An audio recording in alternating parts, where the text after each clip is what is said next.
Bueno, entonces, sin más, por favor recibamos a Martín con un aplauso. Creo que todos ya conocemos.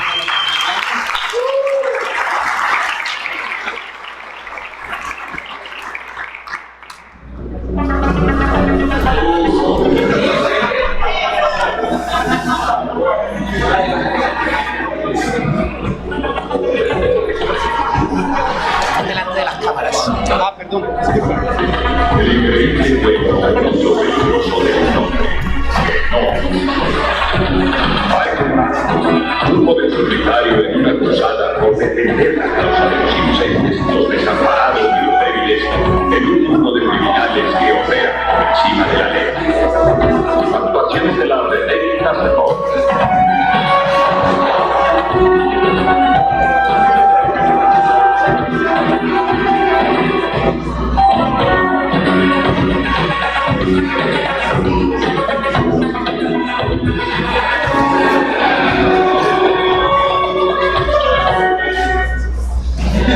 ¿Se acuerdan de eso?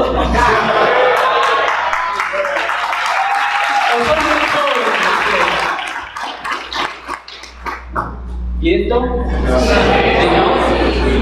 Bueno, son algunos íconos de los 80 que quería usarlos como para traernos o llevarnos a los 80.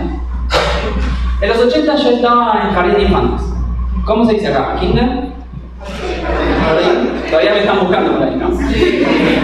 No voy a dar ninguna pista. Y durante toda la década de los 80, esto fue, si no me acuerdo, esto creo que fue en el 82. Y el resto de los años de los 80 fue la primaria, el colegio primario. Y 1988, este fue quinto grado de la primaria, por allá ando. A la izquierda está Silvana, a la derecha está María Teresa, eran las maestras de quinto grado. Una era la maestra de todo lo que tenía que ver con español, la otra era la maestra de inglés. Un recuerdo significativo que tengo de esta época fue que María Teresa me bochó en inglés y fue mi primer bochazo de toda mi vida. Así que el bochazo es aplazo, reprobación. Fui a ver el examen y me dijo, no, anda que hello, le dije. Insert coin. Así que, bueno, primer aplazo. Nosotros bastante nos conocemos, pero nos conocemos desde el punto de vista, algunos desde lo personal, otros desde la agilidad. Y a partir del 2008 se empezó a formar, por ahí desde el 2007 empezó a tomar forma esta comunidad. Pero yo los quiero invitar a que nos presentemos con la persona que tenemos al lado de cuáles fueron esos primeros años que tuvimos, cómo fueron los años de primaria, de jardín, a dónde íbamos, en qué ciudad estábamos y cuál es el recuerdo más significativo que tengo de esa época. Vamos a hacer unos minutitos y de paso nos conocemos un poquito.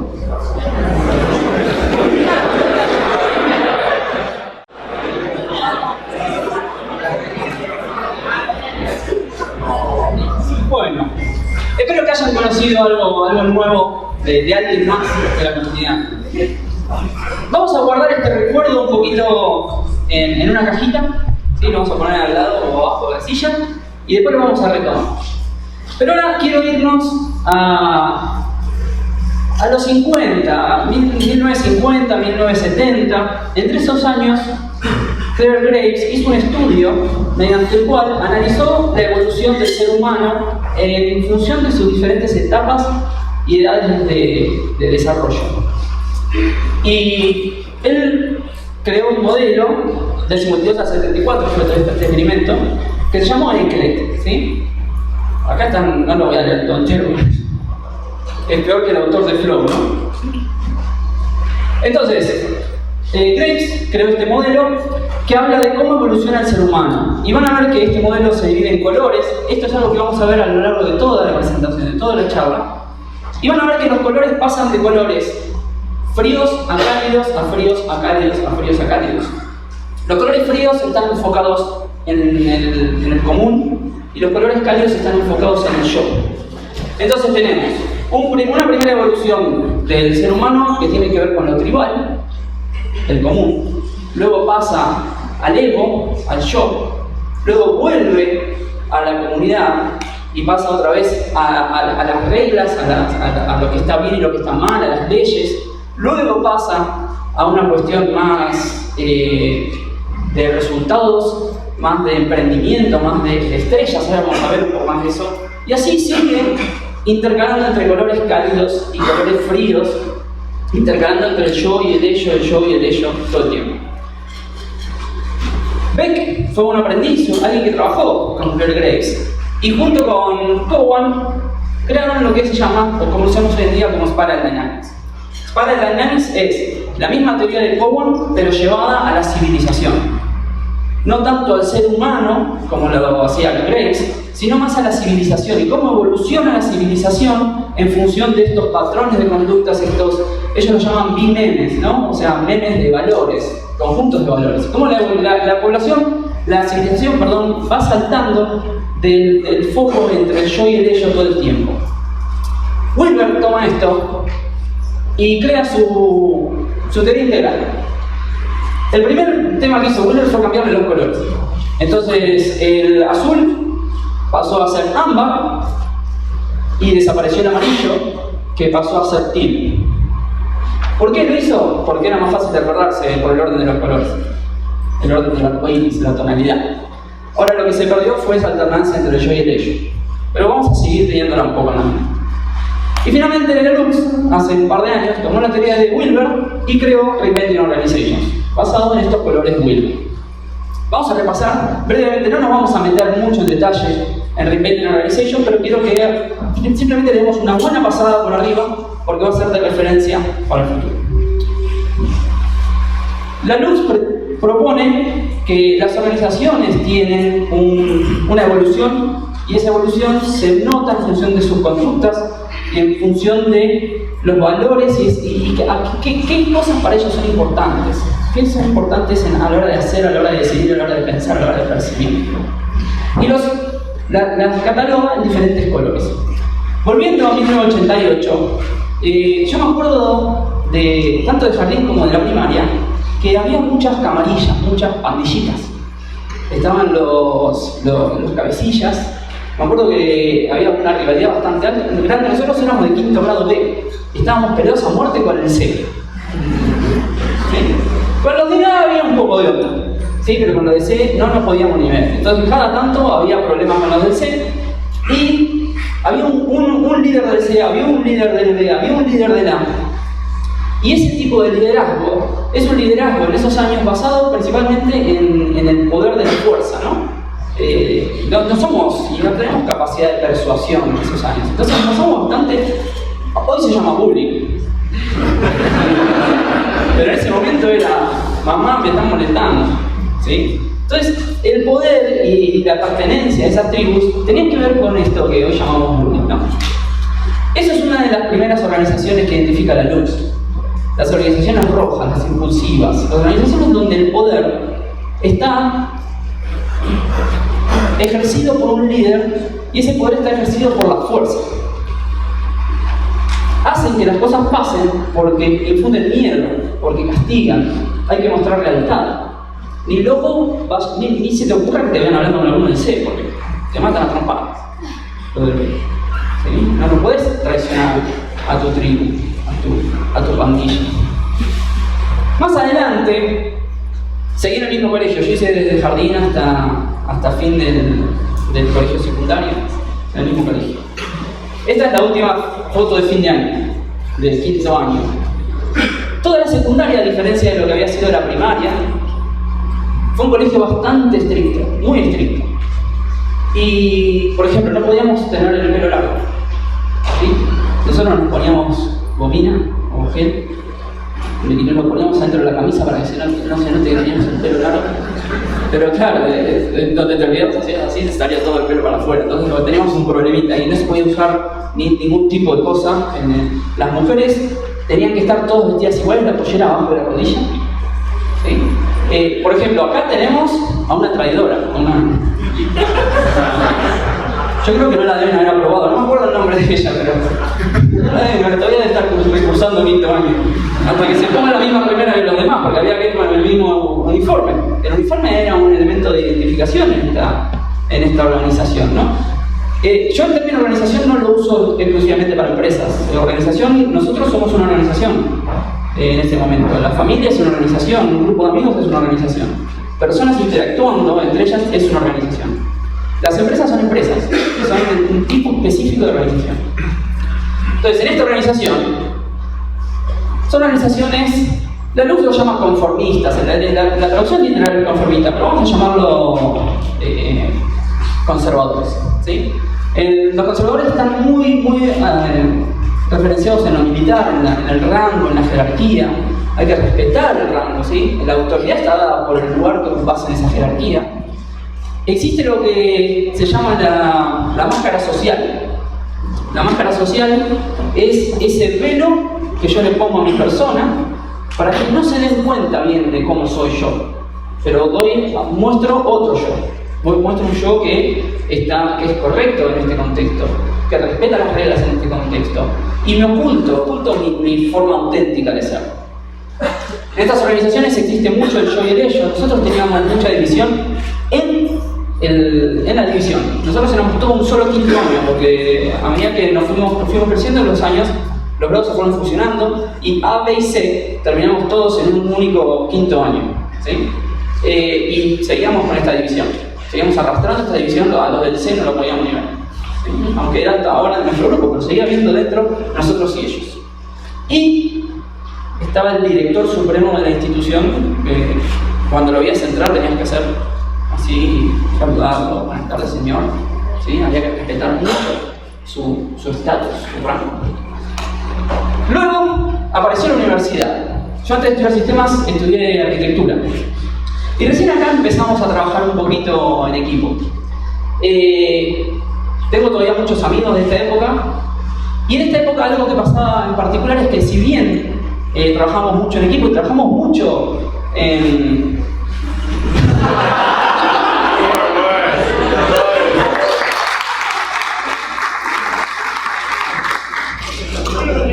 Trabajamos mucho porque había que hacer muchos trabajos en conjunto, en equipo, formamos mucho equipo durante toda la carrera. Y esto es después de 2 noches seguidas sin dormir, terminando unas maquetas y unos planos, estamos ahí luchando todos por una papa frita. Pero en esta organización, en esta universidad, se premiaba mucho el que mejor calificación sacaba y se generaba un ambiente de muchísima competencia, extremadamente competitivo. Entonces, si bien vos trabajas en equipo, vos te tenías que distanciar del equipo en capacidad. Porque a vos como equipo te iban a calificar, pero además a cada integrante de ese equipo le iban a calificar y tenía que ser mejor que los demás.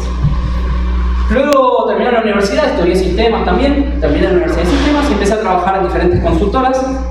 La primera multinacional en la que trabajé fue Teletec, una empresa que tenía el headquarters en Denver, que se rodaba de call centers. Nosotros estamos en el departamento de sistemas, este era el edificio de Denver, y bueno, este era el call center, este no es viaje, ¿no?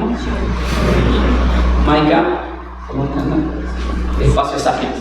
Bueno, y después estuve muchísimos años, estuve 8 años prácticamente en Accenture, inicié como líder de proyectos, después como manager y estuve como responsable de transformación ágil de todo el área interna de Accenture.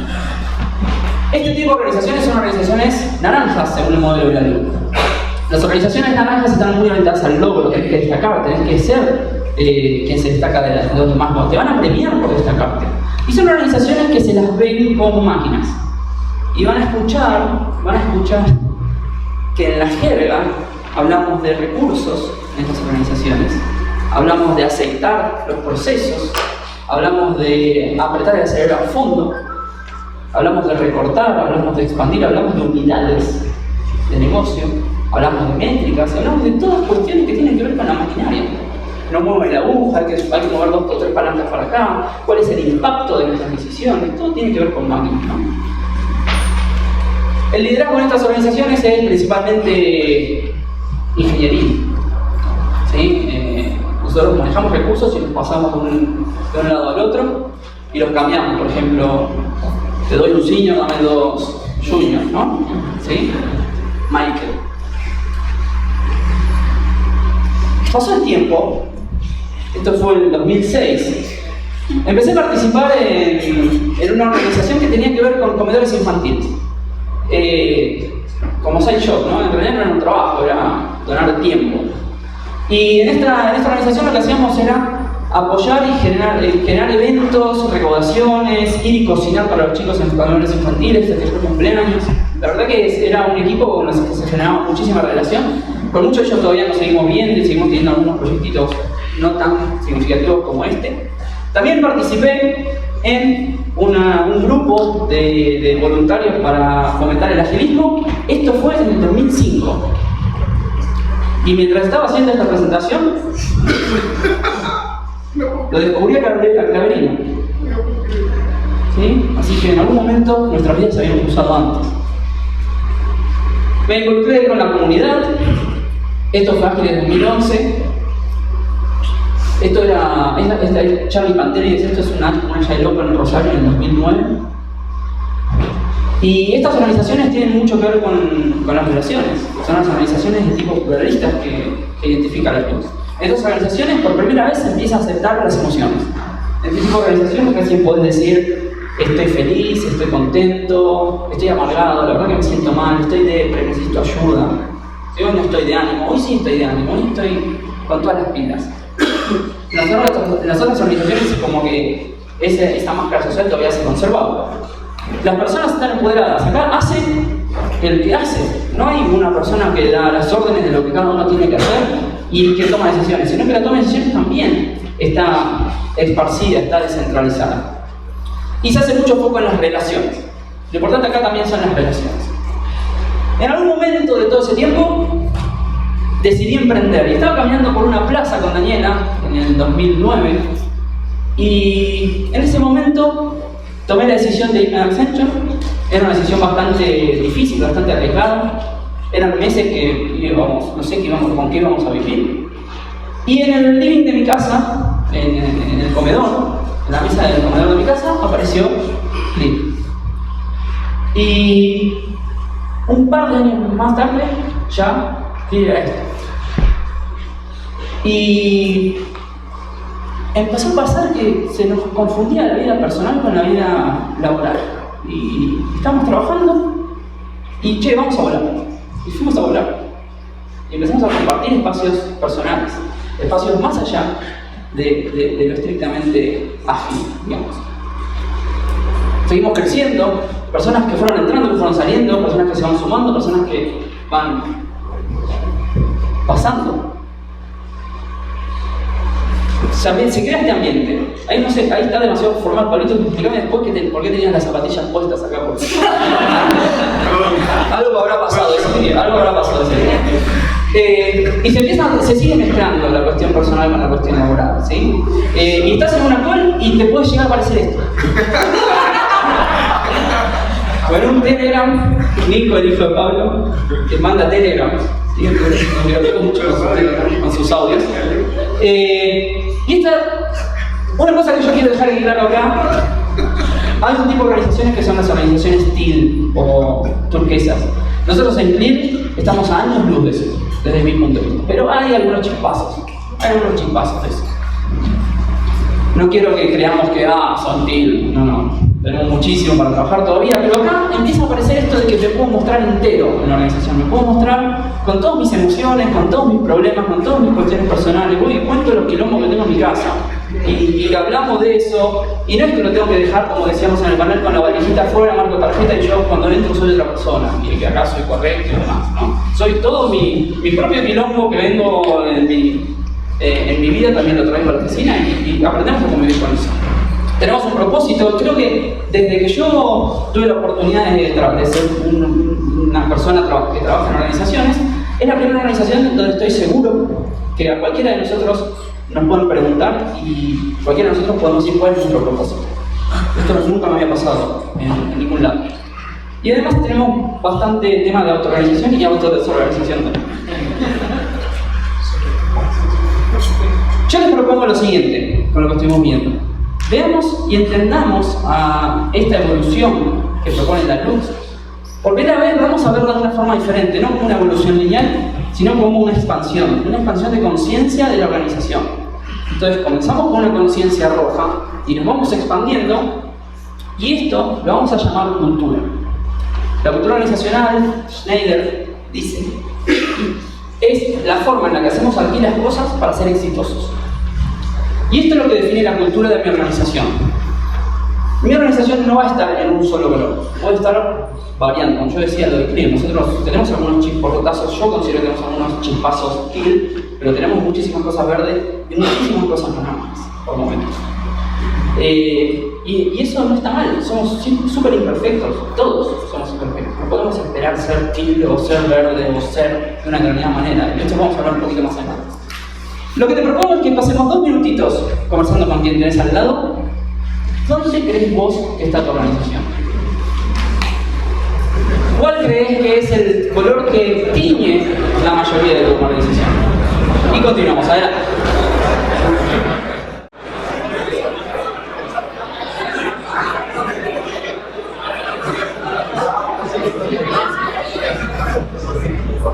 Muchas gracias. Bueno, habíamos definido cultura. Vamos a ponernos, no pretendamos definir cultura, pongámonos de acuerdo nada más de que en este contexto, en esta hora, cultura es cómo hacemos las cosas aquí para ser exitosos. Cuáles son los valores que tenemos en cuenta, cuáles son los principios, cómo nos enfrentamos a las crisis en la organización. La cultura soporta al sistema. ¿Qué es el sistema? El sistema son los procesos, el sistema es la forma en la que contratamos, el sistema es la forma en la que manejamos las compensaciones, cómo manejamos el tema de los horarios, cómo manejamos el tema de la flexibilidad, qué framework usamos, Scrum, o escalamos con Safe, o LES, o usamos Kanban. Todo eso arma el sistema de la organización, el diseño sistémico de la organización, que está basado en la cultura. Y este sistema soporta las herramientas, la Daily, la Story, ¿cómo es? La User Story, ¿sí? el Impact Mapping, el Value Stream Mapping, todas esas son herramientas que yo utilizo para hacer las cosas. Y estas herramientas están soportadas por el sistema, que a su vez está soportado por la cultura. Yo les propongo que esto lo entendamos como una torta arriba de la otra, y vamos a hacer una primera división.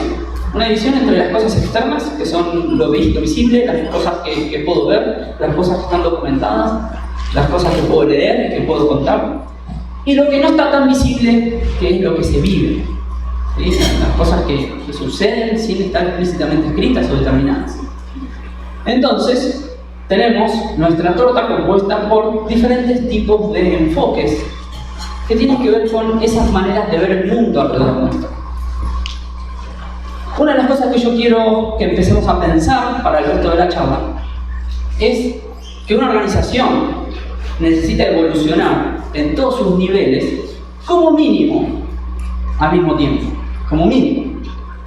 ¿Sí? Yo necesito una cultura que soporte un sistema que a su vez soporte herramientas que mantengan ese mismo mindset, ese mismo BIM, esa misma forma de ver el mundo. Porque si no, empezamos a tener tortas tipo la torre de Pisa. ¿Sí? Por ejemplo, una herramienta TIL es tener un propósito. Seguir un propósito es otra historia. El propósito, enunciar un propósito es una herramienta TIL. Si yo tengo un propósito de herramienta TIL, pero mi sistema valora que en cada sprint que yo hago tengo que cumplir con el sprint backlog, tenemos un BIM que no coincide con el anterior. Tenemos un sistema que no está soportando a las herramientas que queremos usar. Y si a eso le ponemos una cultura AMBA, en donde la creencia es que lo que no se puede medir, no se puede controlar, tenemos una organización y una transformación inestable. Planning Poker, una herramienta verde, una herramienta que genera conversación, que genera acuerdos, que genera consensos. Pero medimos desde un sistema ámbar. Schedule Performance Index, Cost Performance Index, desvíos del programa, desvíos del presupuesto. Y tenemos la creencia cultural de que los empleados son holgazanes y hay que controlarlos para que puedan hacer su trabajo. Entonces hay contradicción, esta es otra torta que no se sostiene en el tiempo. Velocity, Story Points. Herramientas naranjas. Medir. Controlar si estamos haciendo lo que esperamos que la máquina haga. ¿Cuántos puntos lleva esta historia? Pero tenemos un sistema que pide releases a 9 meses. Bien AMBA, largoplacista, estabilidad, predicción. Y a su vez, una cultura que a quien no cumple con nuestras estimaciones, no las de ellos, las nuestras, lo echamos. Esta es otra organización que no tiene una transformación sostenible. Sí, estamos haciendo Story Point, pero usamos Velocity, pero abajo no hay nada que no soporte eso.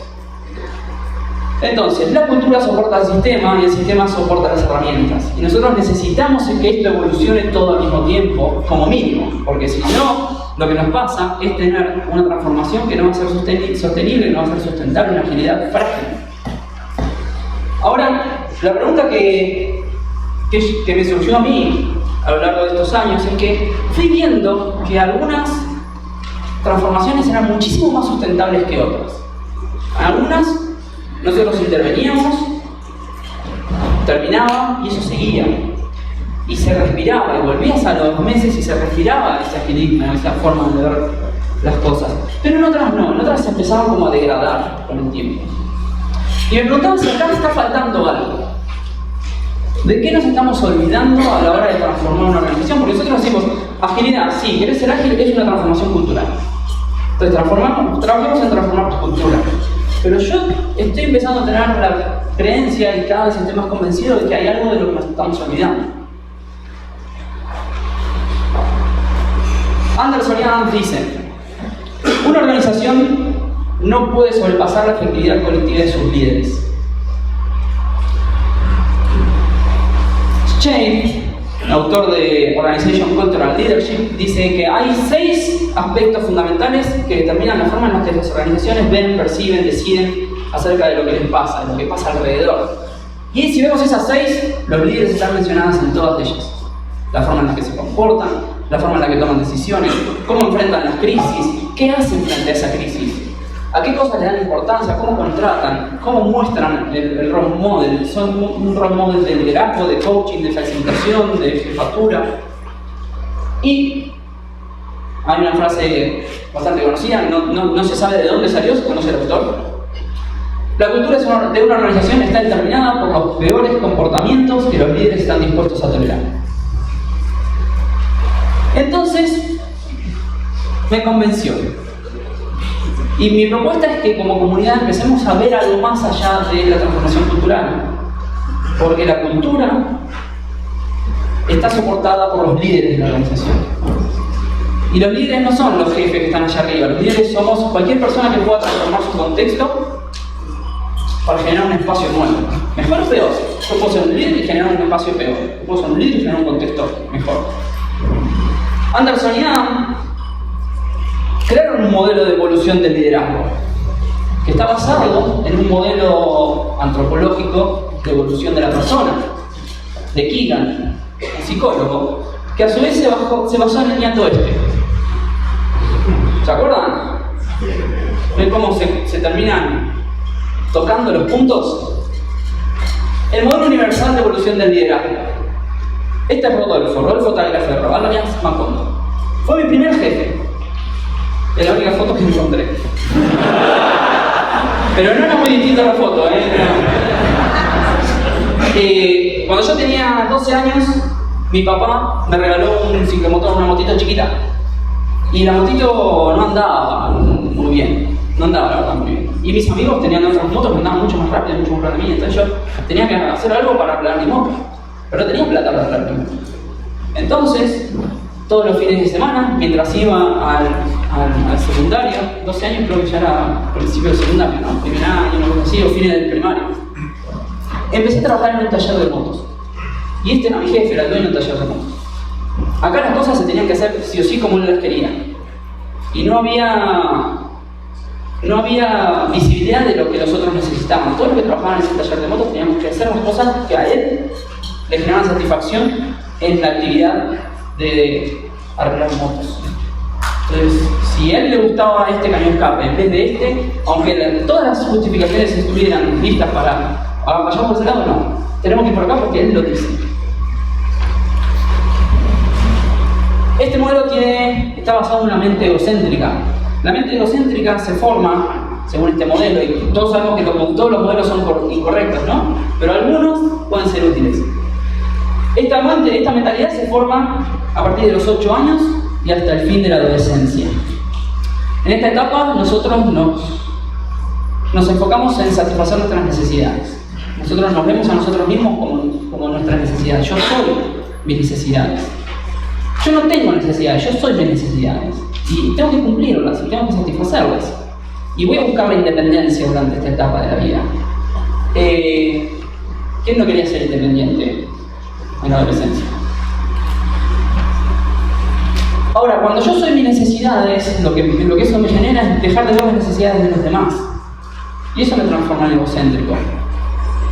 No pienso en el impacto que mis acciones tienen en los demás. Entonces, pienso solo que las cosas están mal si me descubren. Por ejemplo, la mentira.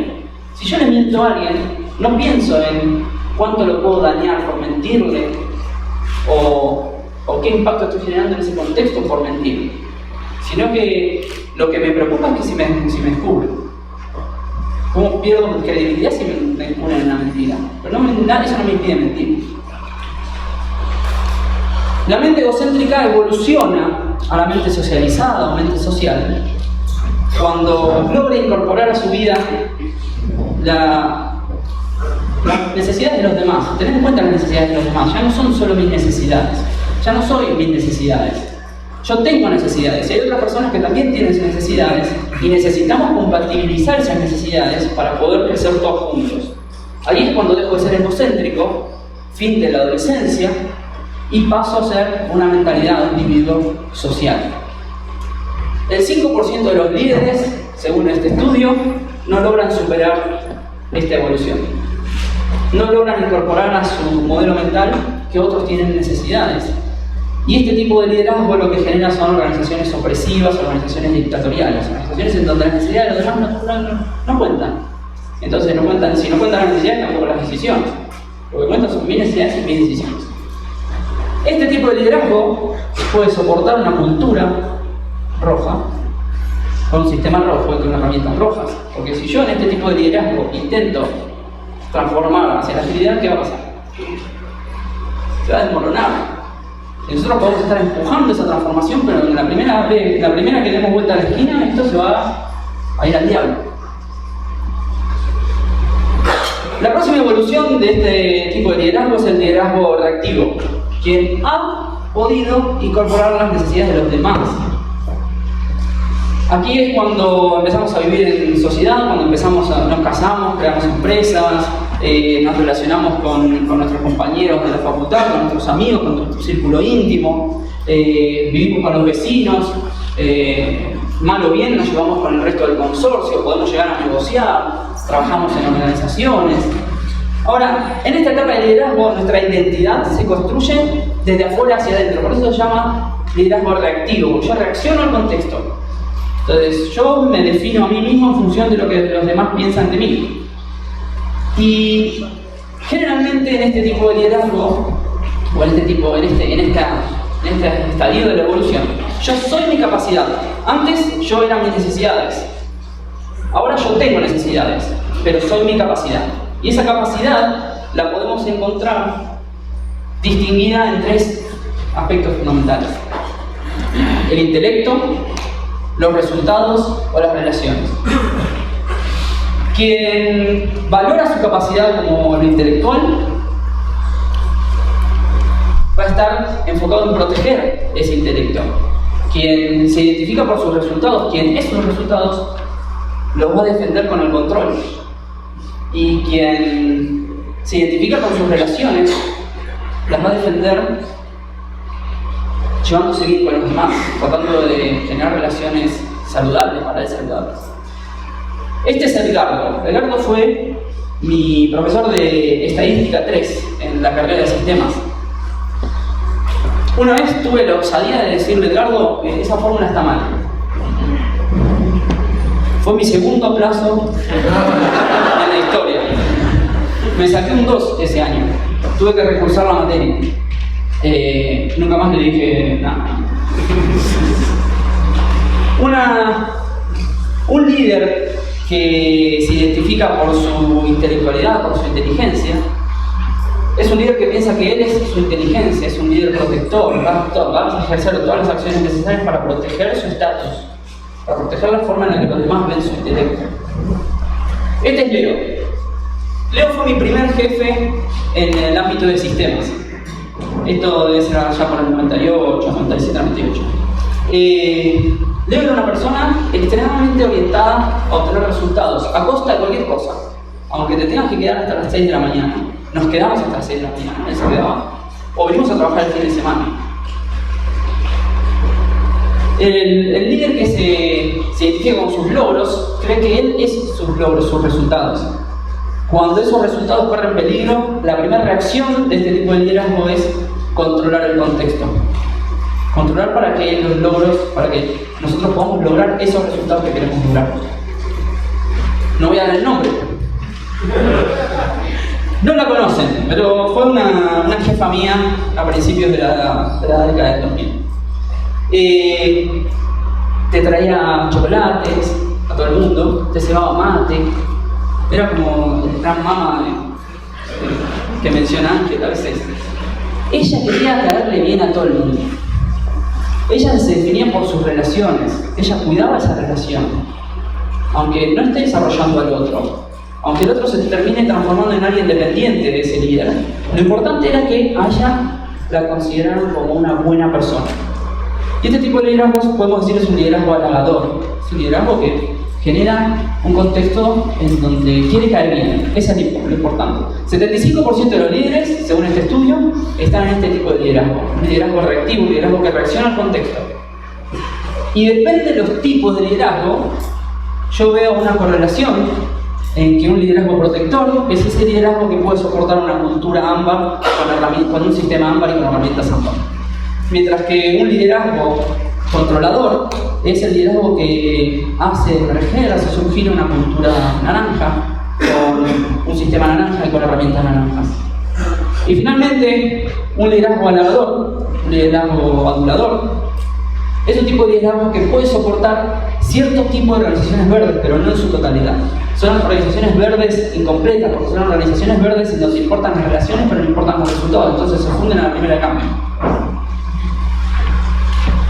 Es un liderazgo que puede funcionar bien en ONGs, en instituciones gubernamentales, en donde no importa los resultados que queramos lograr, porque lo importante acá son las relaciones y llevarnos bien. Este tipo de liderazgo tampoco soporta una transformación ágil y sustentable. En la primera de cambio, esto empieza a caerse.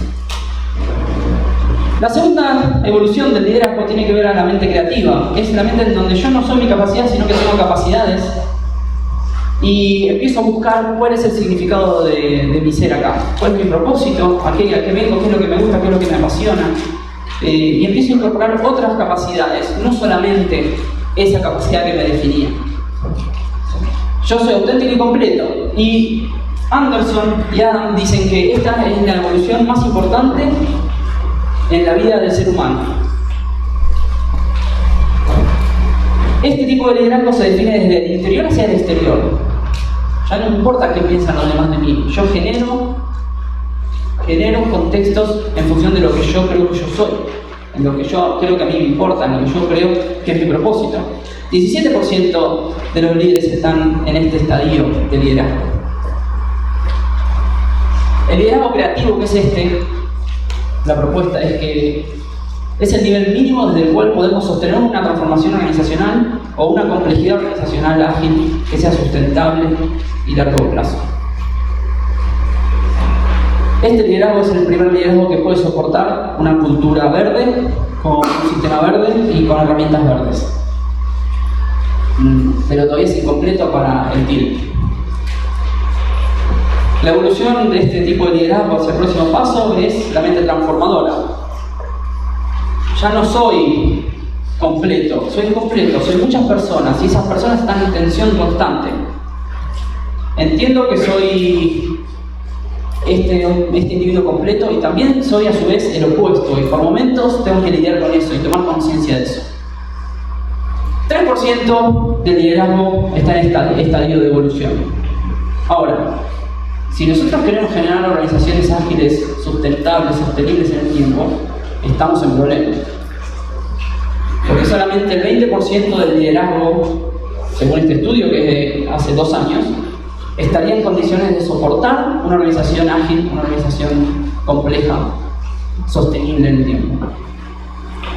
Ahora, entonces, ¿cómo nos transformamos? ¿Cómo hacemos para transformar esos líderes? Porque esto es algo más que la transformación organizacional, no es la transformación cultural. También hay que prestarle atención a los líderes de esa organización y ayudar y acompañar a esos líderes en su transformación. Nosotros hacemos planes de transformación cultural, pero muy pocas veces en esos planes se contempla acompañar a esos líderes en su transformación. Ahora, ¿cómo se transforma?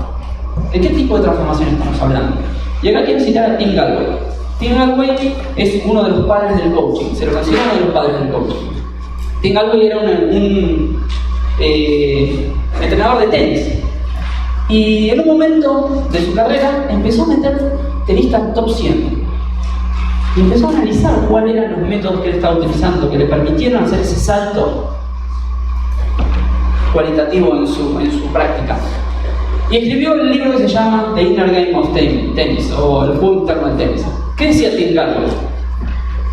Hay un juego exterior en el tenista, en todo deportista, y esto después extrapolado a todo el mundo. ¿Qué es el juego exterior? ¿Qué es cómo me muestro? ¿Qué hago? ¿Qué digo? ¿Cuáles son mis acciones? ¿Cómo me comporto en el trabajo? ¿Cómo resuelvo los problemas? Pero hay un juego interior. Y ese juego interior es el que define mi juego exterior. En el tenista, el juego exterior es cómo agarra la empuñadura de la raqueta, cómo le pega, cómo balancea su peso, cómo pone las rodillas, cómo espera el saque. Y el juego interior es, esta vez pegale, pelotudo, ¿eh? Qué tarado, cómo le ve, qué grande que soy, cómo me está yendo en este partido. A ese pichi le voy a ganar. O, mirá quién me tocó, me va a aniquilar. Entonces, existe ese juego interior. Y Tim Gallwey, el primer cambio fundamental que dio como origen al coaching en el deporte prácticamente, fue enfocarse principalmente en el juego interior de los deportistas y no tanto en el juego exterior. Hay drills, hay prácticas repetitivas constantes que pueden perfeccionar el juego exterior, pero nosotros necesitamos enfocarnos en el juego interior para tener mejor performance. La madurez de nuestro juego interior es el que determina el comportamiento de nuestro juego exterior. Esta es como la máxima de Tim Gallwey. Vamos a identificar el juego interior como el cuento que me cuento mientras yo hago cosas, mientras yo vivo, mientras yo soy. Y el juego exterior es las cosas que yo hago. También vamos a identificarlo como cuál es mi conciencia y cuál es mi competencia. Ahora, ¿qué es lo que pasa con los líderes que están expuestos a la agilidad en general? Que yo veo que nosotros los bombardeamos con cuestiones que tienen que ver con las competencias de esos líderes. Kanban, Scrum, cómo reconocer a las personas, cómo agregar valor a los clientes, cómo motivar, cómo delegar. Usamos Safe, usamos Less, usamos Kanban. Todas son cuestiones de hacer, todas son cuestiones de competencias. ¿Cómo puedo ser mejor manager? Pero no estamos haciendo muchas cosas para evolucionar a nivel de conciencia de los líderes de las organizaciones. Vamos a ver una aproximación sistémica a esto, ¿sí? Que propone Anderson y Hans sobre la transformación del liderazgo. La estructura de un sistema determina su performance. Esa es una premisa del diseño sistémico. Vos, como persona, como sistema, sos y tenés una estructura. Hay varios chilenos, ¿no? Una buena referencia a esto es Maturana, Humberto Maturana, que trabaja bastante, es un biólogo chileno, tiene muchas publicaciones sobre la integridad estructural de las personas, a nivel celular inclusive lo plantea Maturana. La conciencia es el sistema operativo que determina la performance de nuestras acciones. Anderson y Adams dicen que el nivel de tu performance no puede ser mayor al nivel de tu conciencia. Es lo mismo que decíamos de las organizaciones, ¿no? Una organización no puede trascender al nivel de conciencia de sus líderes. Nuestra performance como personas y como líderes no puede trascender al nivel de conciencia de nuestro juego interior. Para elevar el nivel de tu performance, entonces debes modificar tu estructura. Reestructurar significa eso. ¿Y qué es reestructurarnos? Acá quiero citar a Olaf Lewitz, es una persona con la que tengo una excelente relación, nos llevamos bien, trabajamos juntos, un agile coach alemán, que publicó hace poquito un libro que se llama Showing Up. En este libro él plantea el tema de cómo nos mostramos nosotros ante el mundo, cómo nos mostramos en el contexto que pretendemos liderar y cómo podemos transformarnos como líderes. Ellos hablan del temenos, ¿sí? Temenos es en griego antiguo la palabra que identifica un contenedor seguro y sagrado, ese contenedor en donde las cosas pasan. Desde el punto de vista sistémico, todos los sistemas están embebidos dentro de un contenedor con ciertas características. Y el primer paso de temenos para empezar a transformar nuestro liderazgo, nuestra actividad como líderes en las organizaciones, nuestra actividad como coaches ágiles, tiene que ver con el mapa de influencia, con identificar cuáles fueron esas influencias en nuestra vida que nos marcaron. David Sanders dice que cuando eres capaz de confrontar tu pasado, solo allí serás capaz de moverte hacia adelante. ¿Cuántos leyeron El Principito? ¿De grandes? Vieron que en un momento El Principito va recorriendo diferentes planetas, y en esos diferentes planetas se están encontrando con diferentes personajes, ¿sí? Diferentes personajes que ven el mundo a su manera. Estaba el que contaba estrellas, que era su destino en el universo, era contar las estrellas. Estaba el rey que quería ser obedecido, entonces te ordenaba hacer lo que vos querías hacer, ¿sí? El farolero también estaba, que prendía y apagaba la luz. Y para iniciar este camino del mapa de influencias, como El Principito inició su camino de ver esos maestros a través del universo, nosotros tenemos que poder identificar cuáles son tus maestros, cuáles son nuestros maestros. Entonces yo te quiero invitar a pensar cuáles son tus maestros. Esas personas que te hayan permitido ser quien vos crees que seas, que te hayan permitido mostrar aquello de lo que vos eras consciente que eras o creías que realmente eras. Y aquellas personas que en algún momento sembraron en vos una expectativa, un modelo, un ejemplo que tenías que seguir, que te hizo asumir cierto rol, que no necesariamente era eso que vos creías que eras, y que eso empezó a conformar cierto tipo de máscara social. Yo les voy a presentar a mis maestros y les voy a contar cuáles fueron esas influencias. Para eso me tengo que ir a la casa de mi abuela. Esa es la casa de mi abuela, ese soy yo, creo que eso era en el 78, 79. Y esta es mi mamá, una de las primeras maestras que tuve. Mi mamá sembró en mí el ejemplo de la perfección. Yo en toda mi carrera profesional, mi carrera en estudios, ¿sí? Académica, tuve dos aplazos, uno en quinto grado de primario y otro en tercer año de sistemas. Porque yo tenía que ser perfecto. Yo no sé acá cómo fue capaz que mi mamá me dejó subir a ese escenario con esta cintita de tambor doblado, ¿saben acá? Eso, para ese ejemplo, para esa maestra que tuve, fue como un desliz, porque yo tenía que ser perfecto. Siempre tenía que ser perfecto. Hasta cuando me sacaba fotos con mi primo se me cagaban de risa mis primos. Peinate, parate derecho, ponte bien, arreglate la cabeza. Tenés que mostrarte perfecto. En mi fiesta de primera comunión, mis amigos y yo, toda la fiesta de corbata. Este es mi tío, el hermano de mi mamá, y ahí estoy yo con una incomodidad que no me podía ni sostener. Quería arrancarme la ropa, pero bueno, tenía que mostrar siempre lo más perfecto posible. Esa fue algo que mi mamá sembró en mí, mis resultados tienen que ser perfectos. Este es mi papá. Mis papás se divorciaron cuando yo tenía 3 años. La pregunta que me hice toda la vida es cómo hicieron para durar tanto. Mi papá 100% opuesto a mi mamá. 100%. La relación que yo tenía con mi papá era de amigos. Mi papá tenía una vida profesional bastante buena, un buen pasar, pero sus inquietudes y su propósito era irse a pescar. Él se quería ir a pescar. A él le importaba pescar, cazar pajaritos, ir a hacer un asado al campo. Mi mamá se ponía como loca cuando... Me acuerdo que a mi papá me llevaba los fines de semana, me venía a buscar todos los viernes, después porque cuando yo era más grande, ¿no? Yo era en mi infancia, me venía a buscar los viernes a la noche, me llevaba a pasar tiempo con mis abuelos paternos y después me llevaba de vuelta el sábado de la noche para que esté en cuenta con mi mamá. Siempre me volvía roto, raspado, quebrado, y mi mamá me tenía que llevar al doctor todos los días, ¿no? A enyesarme, a ponerme la venda. Y esa fue la historia de mi infancia con mi hijo.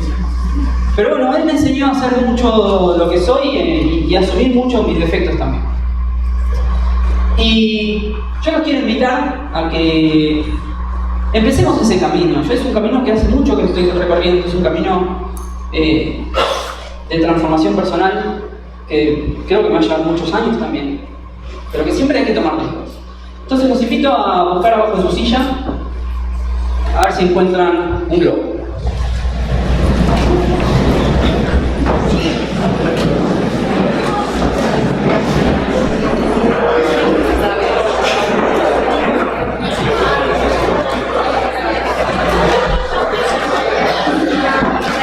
¿Todos tienen? ¿Alguien necesita?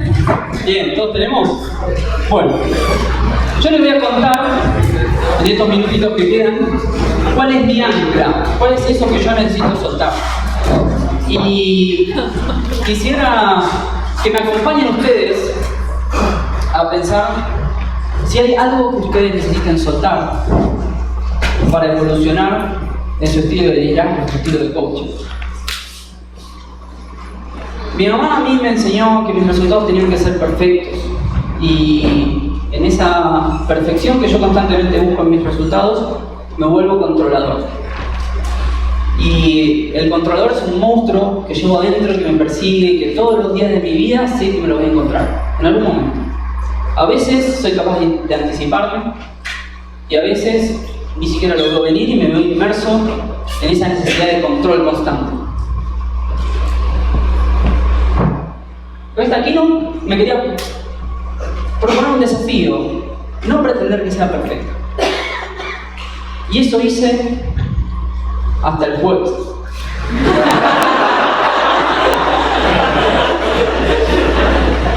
El jueves me empezó a dar dolor de panza. Hace 3 días que estoy comiendo pollito con arroz.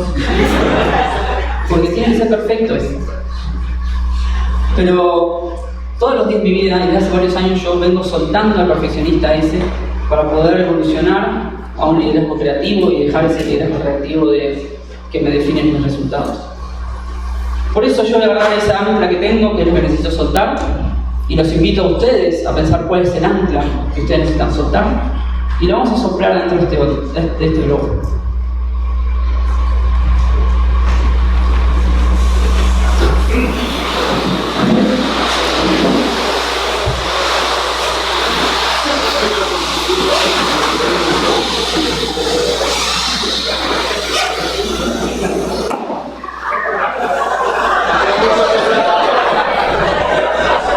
Esto tiene que ser perfecto, ¿eh?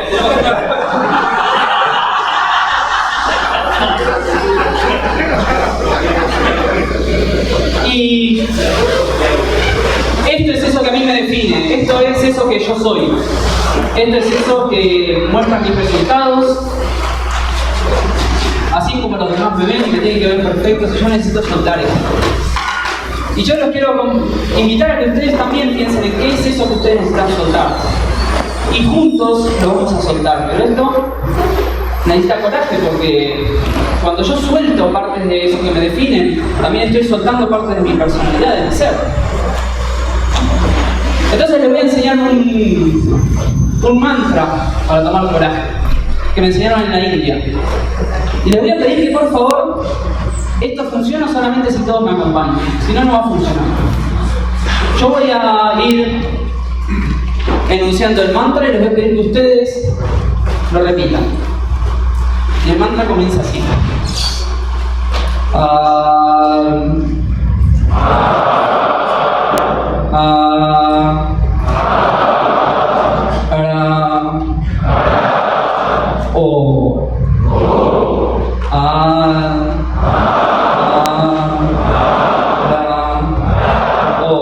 Más fuerte lo tengo que hacer.